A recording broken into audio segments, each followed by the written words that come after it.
A Bíblia conta que João, o discípulo de Jesus, havia sido preso por pregar o evangelho e cumpria sua pena na ilha de Patmos, na região conhecida naquele tempo como Ásia Menor, atual território da Turquia. E foi lá que ele foi tomado pelo Espírito Santo e recebeu a visão que relatou no livro de Apocalipse. Como sabemos, o último livro da Bíblia traz relatos sobre o fim dos tempos, a volta de Cristo, a derrota definitiva de Satanás e o juízo final, onde homens e mulheres serão julgados pelo Senhor e conhecerão o seu destino eterno. Porém, neste vídeo, nós falaremos sobre o capítulo 13, que trata das duas bestas que surgirão no período da grande tribulação. E provavelmente você já deve conhecer esses dois seres. Até mesmo aqueles que não são cristãos e pouco conhecem as escrituras sagradas, em algum momento, já ouviu falar das bestas do Apocalipse, seja em algum filme, livro ou, até mesmo, em histórias contadas pelos mais antigos. Mas o que pouca gente sabe é que essas duas bestas são figuras diferentes. Uma é a besta que saiu do mar e a outra é a besta que saiu da terra. E existe muita confusão a respeito do seu significado. Por isso, eu vou te mostrar quem são as duas bestas do Apocalipse e qual é o papel de cada uma delas durante o fim dos tempos. Para isso, não vou me basear em filmes ou livros de ficção, mas sim na palavra de Deus. Vamos ver o que o apóstolo João disse em Apocalipse 13 a respeito da primeira besta. Vi uma besta que saía do mar.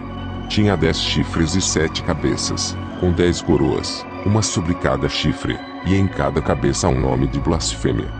A besta que vi era semelhante a um leopardo, mas tinha pés como os de urso e boca como a de leão. O dragão deu à besta o seu poder, o seu trono e grande autoridade. Uma das cabeças da besta parecia ter sofrido um ferimento mortal, mas o ferimento mortal foi curado. Todo mundo ficou maravilhado e seguiu a besta. Apocalipse 13, 1-3. O símbolo que mais caracteriza essa primeira besta é o chifre. E, na Bíblia, os chifres, tanto reais quanto simbólicos, se referem ao poder e à autoridade, principalmente em relação ao fim dos tempos. E esta besta é aquela mencionada pelo profeta Daniel, no Antigo Testamento. Veja o que ele disse. Na minha visão à noite, vi ainda um quarto animal, aterrorizante, assustador e muito poderoso. Tinha grandes dentes de ferro, com as quais despedaçava e devorava suas vítimas, e pisoteava tudo o que sobrava. Era diferente de todos os animais anteriores, e tinha 10 chifres. Daniel 7:7. Os estudiosos dizem que a primeira besta representa os gentios, ou seja, aqueles que não têm origem judaica, povo escolhido pelo Senhor no Antigo Testamento, descendente de Abraão, mas que não reconheceu a Cristo como Filho de Deus. E mais, a visão de João a respeito desse ser semelhante ao leopardo, com os pés de urso e a boca de um leão é totalmente simbólica. A primeira besta, na verdade, virá ao mundo como um homem não judeu muito poderoso e influente, capaz de convencer uma multidão de pessoas apenas com um discurso. Isso porque essa besta virá com grande poder e autoridade do dragão, ou seja, Satanás. Ele é o anticristo. A Bíblia diz que a sua sabedoria e carisma conquistarão a todos e farão dele a pessoa mais admirável e querida entre todos os habitantes do planeta. Apocalipse 13:4. Tudo isso vai torná-lo o homem mais notável e importante de todos os tempos.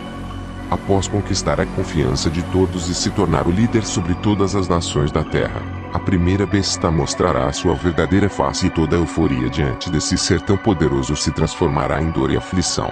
Ele blasfemará contra o nome de Deus, perseguirá e matará os seus santos. Enfim, como todas as obras de Satanás, a felicidade se transformará em choro. Logo depois, a partir do versículo 11, o apóstolo João começa a fazer relatos sobre a segunda besta. Vamos acompanhar juntos como foi a sua visão.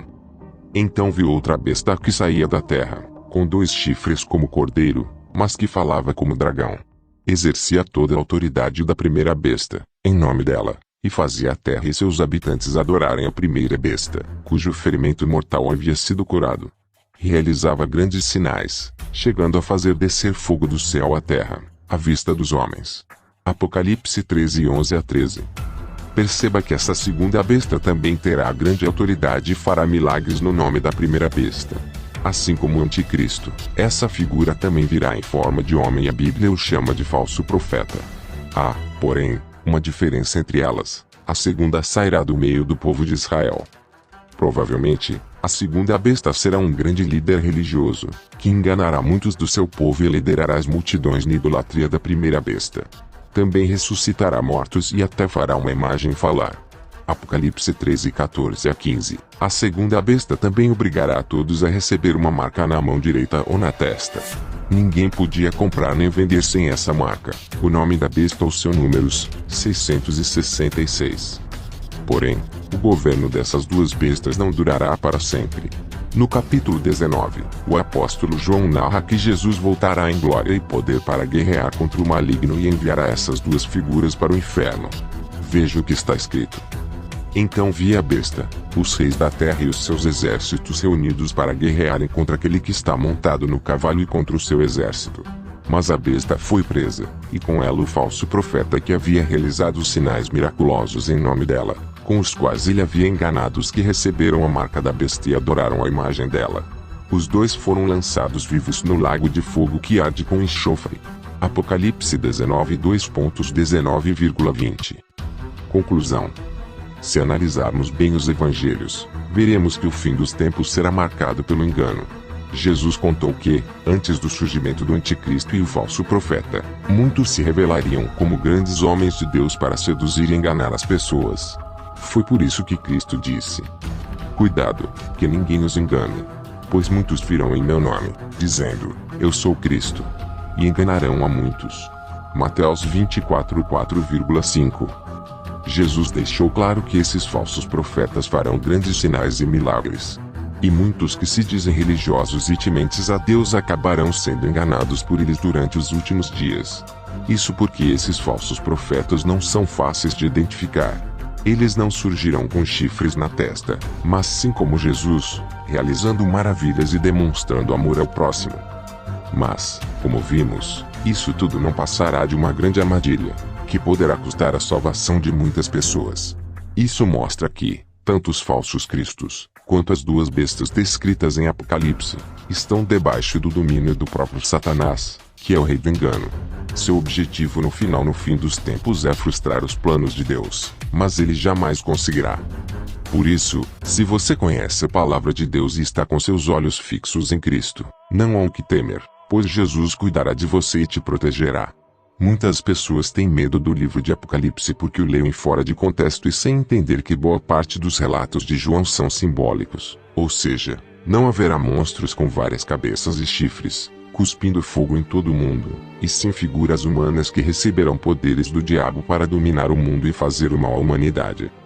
Nós, que amamos ao Senhor e servimos a Ele de todo o nosso coração, não temos que ver os acontecimentos dos últimos dias como algo trágico ou assustador, mas sim, como o tempo em que Jesus voltará e derrotará o inimigo de uma vez por todas. Então, todos nós viveremos dias de paz e alegria para sempre. Lembre-se, Jesus não perde no último capítulo do Apocalipse. Ele reina vitorioso. E nós podemos nos